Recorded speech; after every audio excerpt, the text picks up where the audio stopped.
तो हाँ students, Raoult's law मैं आपके साथ डिस्कस कर रहा हूँ for a solution containing volatile solute. तो अभी थोड़ी देर पहले मैंने आपसे जो बात की थी उसी को हम आगे एक्सटेंड करेंगे। तो मैंने आपसे कहा था फाइनली जो भी बातें हमने स्टडी की कि total vapour pressure of the solution is equal to this. सिर्फ मैंने आपसे लास्ट लेक्चर में ये बात की कि ये जो काई बी है, इस काई बी की प्लेस पे आपको काई ए बी मिल सकता है। तो अब कुछ इंपॉर्टेंट कंक्लूजन्स हमने यहाँ पे लेने होंगे और फिर हम इन्हीं थिंग्स को ग्राफिकली अंडरस्टैंड करेंगे। सबसे पहले स्टूडेंट मेरी तरफ देखिए, यहाँ बोर्ड पे ही देखिएगा, ये P naught A and P not be, these have constant values at constant temperature. मैंने आपसे कुछ कहा है, आप अगर मेरी तरफ ध्यान दीजिएगा, पी नॉट ए और पी नॉट बी स्टूडेंट्स ये कांस्टेंट्स हैं। एट अ गिवन टेम्परेचर इनकी वैल्यूज कांस्टेंट हैं, और अगर इनकी वैल्यूज पी नॉट ए सारा अगर ये कांस्टेंट हैं, then total vapour pressure of the solution will be equal to mole fraction of the solute और mole fraction of the solvent. तो मैं फिर से रिपीट कर रहा हूं, P naught A, P naught B, these are the constants at a given temperature. If these are constants, then PS will be equal to chi B or chi A.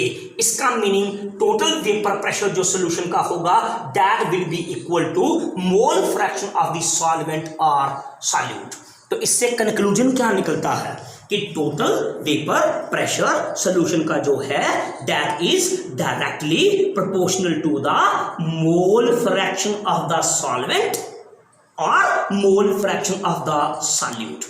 इसीलिए जब हम एक ग्राफ प्लॉट करेंगे between the vapour pressure and mole fraction, तो graph में आपको एक straight line with a slope मिलेगी। इसका मतलब कि vapour pressure and mole fraction directly proportional है, and if they are directly proportional we can say that vapor pressure of a component of a solution is a linear function of its mole fraction।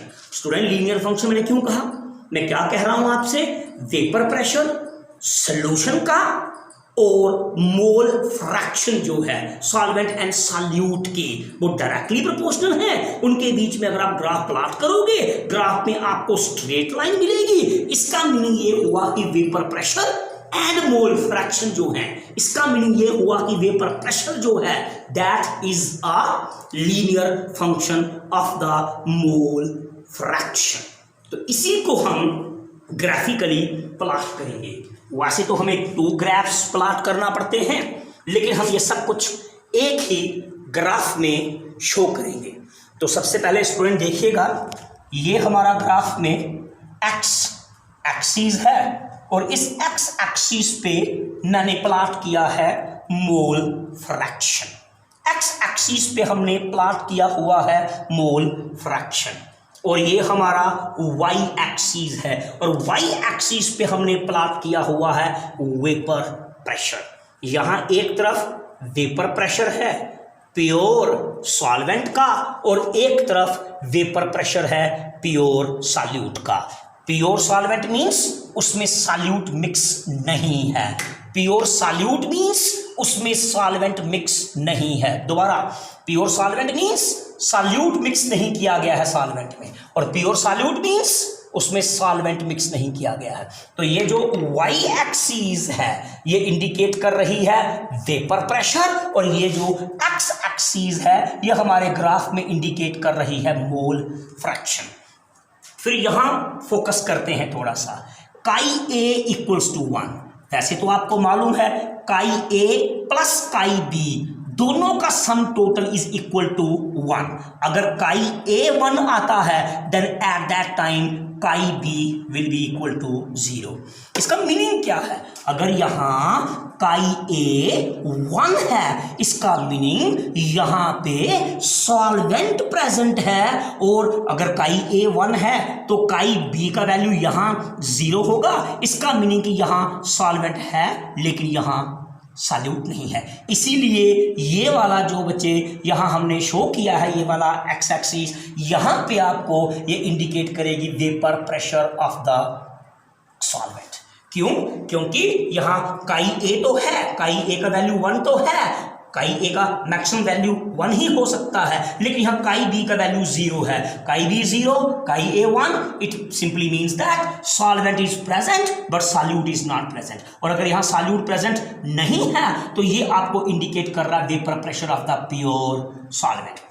उस तरफ चलते हैं, यहां देख लीजिए काई ए का वैल्यू 0 है, सिंपल मीनिंग क्या है कि यहां पे सॉल्वेंट प्रेजेंट नहीं है, और if chi A is 0 then at that time chi B has to be 1, उस समय काई बी का वैल्यू 1 होगा। तो अगर काई ए 0 है इसका मतलब यहां पे सॉल्वेंट नहीं है, अगर काई बी 1 है इसका मतलब कि यहां पे सॉल्यूट है, तो इसका मतलब कि ये आपको इंडिकेट कर रही है वेपर प्रेशर, लेकिन किसका? ओनली एंड ओनली सॉल्यूट का, क्योंकि यहां पे हम कंसीडर कर रहे हैं सॉल्वेंट नहीं है। सो यहां this is indicating vapour pressure of the solute in the pure state, और ये हमें इंडिकेट कर रहा है vapour pressure of the solvent in the pure state. और स्टूडेंट याद रखिएगा, हम राउल्ट्स लॉ को ग्राफिकली स्टडी कर रहे हैं for a solution containing volatile solute. तो मैं होप करता हूं स्टूडेंट्स कि ये बातें थोड़ी सी टफ लग सकती हैं, but still you will be able to understand these points. अभी ख़त्म नहीं हुआ है, ग्राफिकल पॉइंट स्टडी कर रहे हैं which is very very important. तो आगे जाने से पहले here chi A1 solvent is present, chi B is 0, no solute is present, so this indicates vapor pressure of solvent in the pure state.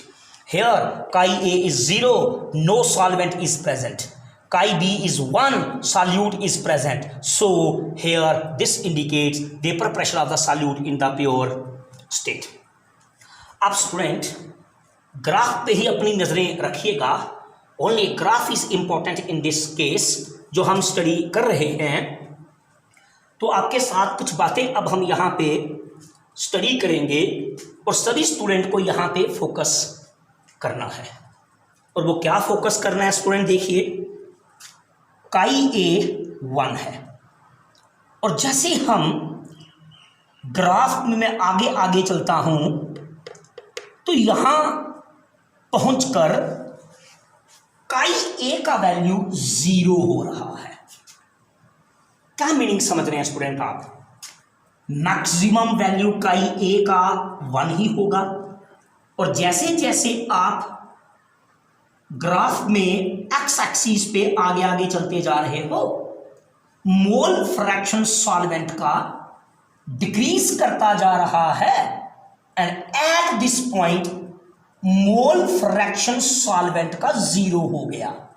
इस point पे सॉल्वेंट का mole fraction 0 हो गया, मीनिंग मोल फ्रैक्शन सॉल्वेंट का इस तरह move करने पर डिक्रीज कर रहा है।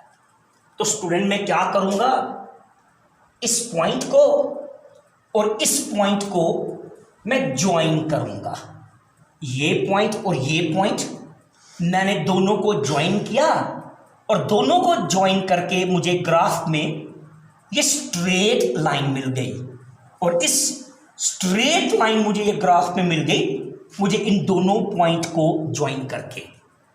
अब इंटरेस्टिंग क्या है यहां पे, ये लाइन इंडिकेट क्या कर रही है कि वेपर प्रेशर सॉल्वेंट का डिक्रीज कर रहा है।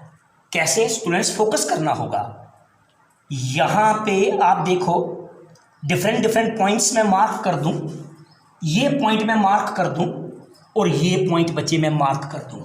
मैंने 3 पॉइंट्स इस लाइन पे मार्क किए हैं, मैंने इनको कनेक्ट किया, इनको बच्चे मैंने ज्वाइन किया है स्ट्रेट लाइन से। अगर इस पॉइंट की बात करें, यहाँ पे देखिए ये पॉइंट, इस पॉइंट पे अगर आपको सॉल्वेंट का मोल फ्रैक्शन चाहिए, इस पॉइंट के ऊपर सॉल्वेंट का अगर आपको मोल फ्रैक्शन चाहिए तो आप ऐसे परपेंडिकुलर ड्रा करोगे मोल फ्रैक्शन वाली एक्सिस पे। ओके, इस पॉइंट पे अगर आपको सॉल्वेंट का मोल फ्रैक्शन चाहिए तो आप यहां से परपेंडिकुलर ड्रा करोगे मोल फ्रैक्शन वाली एक्सिस पे। इस पॉइंट पे अगर आपको मोल फ्रैक्शन सॉल्वेंट का चाहिए तो यहां से परपेंडिकुलर ड्रा करोगे आप मोल फ्रैक्शन वाली एक्सिस पे, समथिंग लाइक दैट। स्टूडेंट्स मैं होप करता हूँ आप समझ रहे होंगे पॉइंट्स को। अब बताइए क्या है, यहाँ यहाँ यहाँ, क्या आपको नहीं लगता कि जो मोल फ्रैक्शन है सॉल्वेंट का वो डिक्रीज करता जा रहा है? जब आप यहाँ से आगे आगे आगे आगे आगे आगे मूव करते जाओगे तो मोल फ्रैक्शन का वैल्यू जो है बच्चे वो डिक्रीज करता जा रहा है, 1 से डिक्रीज करता जा रहा है और फाइनली वो कितना हो जा रहा है, 0। और यहाँ पे अब आपको ये भी इसका मतलब ये हुआ स्टूडेंट कि ये जो हमारी डॉटेड लाइन है, ये वाला डॉटेड लाइन जो मैंने आपको शो किया है, ये इंडिकेट कर रहा है कि जैसे जैसे क्या होता जाएगा, ये वाला लाइन स्टूडेंट आप देखिए, ये लाइन हमें इंडिकेट कर रहा कि जैसे जैसे मोल फ्रैक्शन, आपको ये लाइन इंडिकेट कर रहा कि वेपर प्रेशर का वैल्यू डिक्रीज करता जा रहा है। देखिए जब आप यहां आएंगे इस लाइन में आगे आगे आगे आगे आगे आगे चलते जाएंगे, सॉल्वेंट का मोल फ्रैक्शन डिक्रीज करेगा, इससे सॉल्वेंट का वेपर प्रेशर भी डिक्रीज करेगा। तो ये वाला मेरा लाइन स्टूडेंट, मैं इसको लाइन नंबर 1 कह देता हूं स्टूडेंट। ये तो ये लाइन इंडिकेट क्या कर रही है, ये इंडिकेट कर रही है variations in the vapour pressure of the solvent. और ये लाइन इंडिकेट क्या कर रही है कि वेपर, देखो यहां वेपर प्रेशर ज्यादा है, यहां वेपर प्रेशर कम है, यहां वेपर प्रेशर कम है। अब क्वेश्चन ये राइज होता है कि ग्राफ इंडिकेट कर रहा है कि ऐसे नीचे नीचे चलने पर वेपर प्रेशर कम क्यों होता जा रहा है, क्योंकि मोल फ्रैक्शन का वैल्यू कम होता जा रहा है। तो ये लाइन आपको इंडिकेट कर रही है कि सॉल्वेंट का वेपर प्रेशर डिक्रीज करता जा रहा है with respect to decrease in the mole fraction of the solvent. तो होप करता हूं आपने ये पॉइंट अंडरस्टैंड किया होगा। तो ये वाली लाइन बच्चे आपको क्या इंडिकेट कर रही है, ये आपको इंडिकेट करेगी फिर vapour pressure of the solvent in the solution. And vapour pressure of the solvent in the solution according to Raoult's law is equal to chi A into P naught A. तो मैं hope करता हूं student ये हमारा straight line number 1 ये हमें indicate कर रहा है vapour pressure of the solvent in the solution, और अकॉर्डिंग टू राउट्स लॉ ये रिलेशन हमें vapour pressure of the solvent in the solution हमें इंडिकेट करेगा। और ये लाइन इंडिकेट कर रही है कि सॉल्वेंट का वेपर प्रेशर डिक्रीज करता जा रहा है with the decrease in the mole fraction of the solvent. सब ग्राफ से इंडिकेट हो रहा है।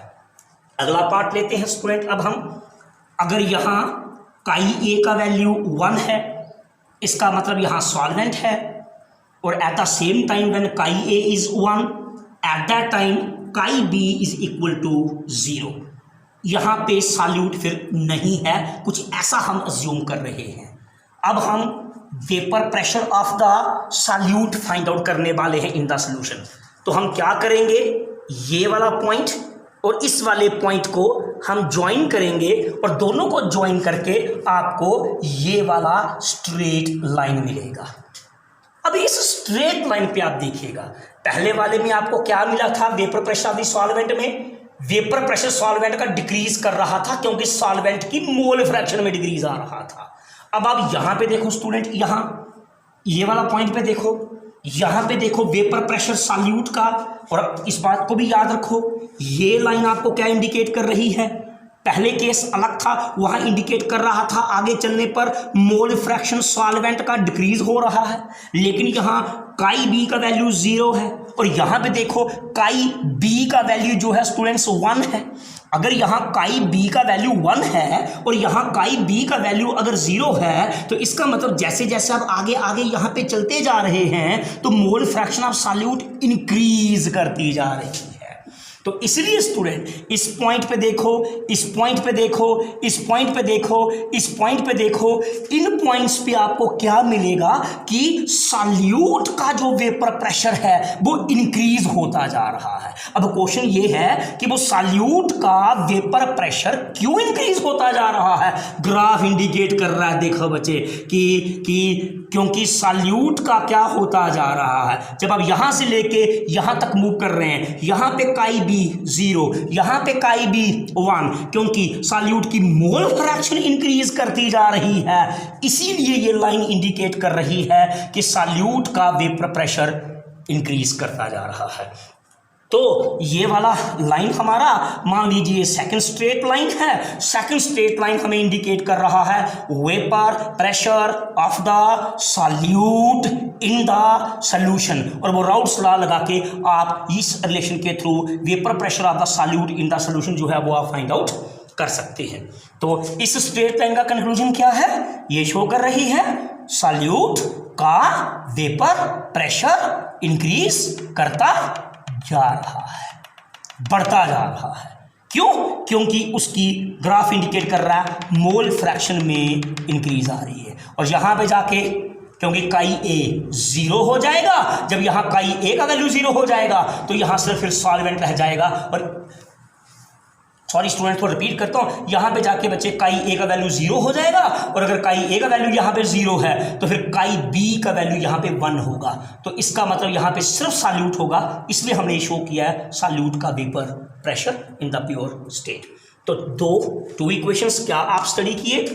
नंबर 1 स्ट्रेट लाइन इंडिकेट कर रही है vapour pressure of the solvent in the solution, और वो इस तरह नीचे चलने पर डिक्रीज कर रहा है क्योंकि मोल फ्रैक्शन की वैल्यू में डिक्रीज आ रहा है सॉल्वेंट की। ये हमारी सेकंड स्ट्रेट लाइन ये इंडिकेट कर रही है variations in the vapour pressure of solute in the solution, और ये स्ट्रेट लाइन इंडिकेट कर रही है कि वेपर प्रेशर सॉल्यूट का सॉल्यूशन में इंक्रीज करता जा रहा है। क्यों? क्योंकि सॉल्यूट का मोल फ्रैक्शन इंक्रीज करता जा रहा है, और आप सॉल्यूट का भी और सॉल्वेंट का भी mole fractions in the solution find out कर सकते हैं बाय यूजिंग राउल्स लॉ, और आपको ये 2 स्टेटमेंट मिलेगी। तो students finally this is P naught A vapour pressure of the solvent in the pure state, this is P not be vapour pressure of the solute in the pure state. जब आप इन दोनों points को join करेंगे तो आपको graph में फिर से एक मिल जाएगी स्ट्रेट लाइन, और ये स्ट्रेट लाइन आपको इंडिकेट करेगी total vapour pressure of the solution. So according to Raoult's law total vapour pressure PS is equal to PA plus PB। PA vapour pressure of solvent in the solution, PB vapour pressure of solute in the solution, दोनों को add करेंगे तो total vapour pressure of the solution. तो this straight line indicates total vapour pressure of the solution, this straight line indicates vapour pressure of solvent in the solution, this straight line indicates vapour pressure of solute in the solution. Last में student ध्यान दीजिएगा, यहां मैंने P0A और यहाँ पे P0B plot किया है। आप देख रहे होंगे कि सर ने P0A को थोड़ा हायर पोजीशन पे प्लॉट किया है और P0B को थोड़ा लोअर पोजीशन पे प्लॉट किया है। मैंने ऐसा क्यों किया? क्योंकि P0A का वैल्यू ग्रेटर होता है एज कंपेयर टू P0B, इसलिए P0A को हमने ग्रेटर प्लॉट किया है। तो स्टूडेंट्स इस तरह ये हमारा राउल्स लॉ था for a solution containing volatile solute. आपको इसको रिवाइज करना होगा इस लेक्चर को और इससे पहले वाले लेक्चर को, तभी आप अच्छी तरह से मेमोराइज कर पाएंगे व्हाट इज राउल्स लॉ। अब राउल्स लॉ का सेकंड पार्ट होगा which is Raoult's law for a solution containing non-volatile solute, लेकिन वो हम अपने नेक्स्ट लेक्चर में लेंगे। और इससे पहले कि मैं इस लेक्चर को ख़त्म करूं, स्क्रीन पे थोड़ी देर तक हमारा कैमरा रहेगा और मैं होप करता हूं कि आप स्क्रीनशॉट लेके या फिर आप पॉज करके देख सकते हैं कि बोर्ड पे मैथमेटिकल वर्क क्या है, स्टेटमेंट क्या है एंड मोस्ट इम्पॉर्टेंट ग्राफ क्या है। Thank you.